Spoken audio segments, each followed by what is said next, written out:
दोस्तों आज की इस वीडियो में जानेंगे कि रेगुलेटर क्या होता है और रेगुलेटर का कनेक्शन किस तरीके से किया जाता है। जैसे कि दोस्तों हमारे जो रेगुलेटर होते हैं वो दो प्रकार के होते हैं। एक तो होता है हमारा इलेक्ट्रिक रेगुलेटर और एक होता है हमारा इलेक्ट्रॉनिक रेगुलेटर। तो दोस्तों जान लेते हैं कि यह रेगुलेटर हमारे दोनों में क्या डिफरेंस होता है।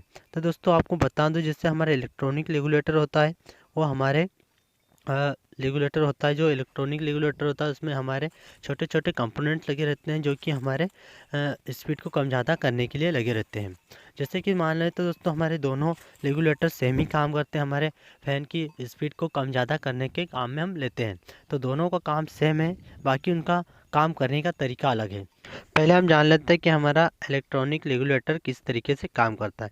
जैसे कि दोस्तों मान लीजिए हमारे घर में 220 वोल्टेज आते हैं। तो दोस्तों ये हमारा रेगुलेटर किस तरीके से काम करता है, जैसे कि हमारे 220 वोल्ट आए, जैसे हम उससे पहले नंबर पे जैसे स्पीड को रखेंगे तो ये हमारे वोल्टेज को कम कर देगा, यानी कि हमारे वोल्टेज को वहाँ पर 50 वोल्टेज आउटपुट में मिलेंगे। जैसे नंबर 2 पे करेंगे तो वहाँ पर 100 नंबर मिलेंगे, नंबर 3 पे करेंगे तो 150 मिलेंगे और नंबर 4 पे करेंगे तो हमें 200 वोल्टेज मिलेंगे। इसी तरीके से हमारे वोल्टेज को बढ़ाता है।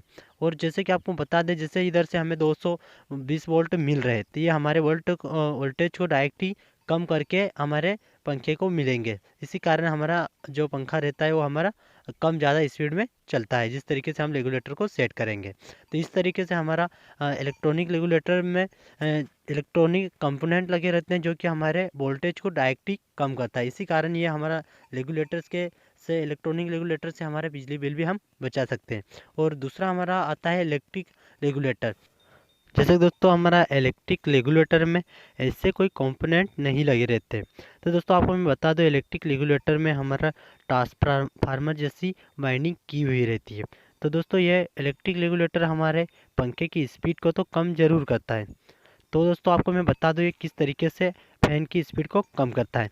तो दोस्तों इसमें वाइंडिंग की हुई रहती है। जैसे हम इसमें 220 वोल्ट देंगे तो दोस्तों वाइंडिंग के द्वारा, रेजिस्टेंस के द्वारा हमारे स्पीड को ये कम करेगा। जिससे इसको हम स्पीड को कम ज़्यादा करेंगे तो ये रेजिस्टेंस के द्वारा ही हमारी स्पीड कम होगी। जैसे वाइंडिंग में हमने 220 वोल्ट दी है तो वाइंडिंग में रेजिस्टेंस के द्वारा हमारे वोल्टेज को कम करके और हमारे पंखे की स्पीड को कम ज़्यादा हम कर सकते हैं।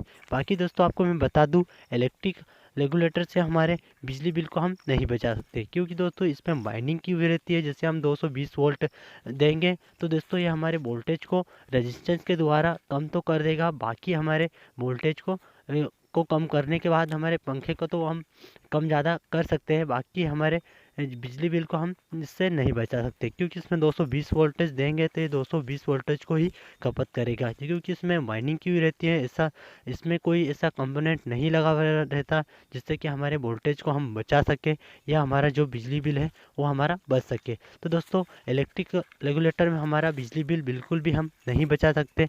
अगर आप इलेक्ट्रॉनिक रेगुलेटर में डायरेक्ट हमारा वोल्टेज कम करके देता है, जिससे कि हमारा बिजली बिल बच सकता है। तो दोस्तों इलेक्ट्रॉनिक रेगुलेटर में हमारा बिजली बिल बच सकता है, इलेक्ट्रिक रेगुलेटर में बिल्कुल भी बिजली बिल नहीं बनेगा, क्योंकि दोस्तों इसमें वाइंडिंग की होती है जो हमारे रेजिस्टेंस के द्वारा ही हमारी स्पीड को कम ज़्यादा करता है।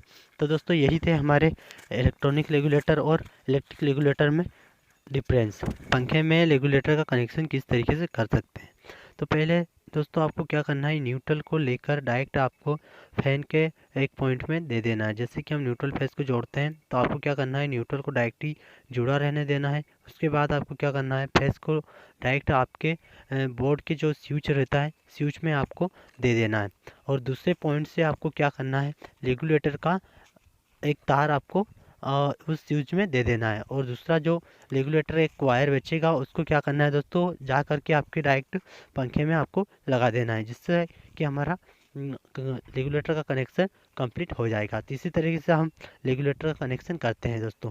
जैसे कि हमने न्यूट्रल को डायरेक्ट दे दिया और उसके बाद हमारे जो फेस रहेगा, फेस को हमने स्विच में दिया, स्विच में से डायरेक्ट हमें रेगुलेटर को दिया और जो रेगुलेटर का आउटपुट रहेगा उसको डायरेक्ट हम पंखे में ले देंगे।